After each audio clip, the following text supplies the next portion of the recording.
Kaisang. Mas Kaisang. Aduh. Mari. Kaisang Pangarep belakangan menjadi sorotan publik setelah menaiki jet pribadi dengan istrinya ke Amerika Serikat. Setelah beberapa hari dikabarkan menghilang, kini putra bungsu Presiden Joko Widodo tersebut muncul ke hadapan publik. Kaisang Pangarep terlihat menghadiri kantor DPP Partai Solidaritas Indonesia atau PSI di Jakarta Pusat pada Rabu 4 September 2024. Berdasarkan pantauan Tribunnews.com, Ketua Umum PSI itu tiba di kantor PSI sekira pukul 15:22 waktu Indonesia Barat.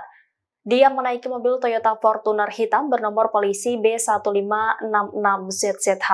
Terlihat mobil yang dinaiki Kaisang terhenti tepat di depan pintu masuk kantor DPP PSI. Kemudian Kaisang Pangarep turun dari mobil dan masuk ke kantornya. Ia terlihat mengenakan kemeja berwarna biru tua.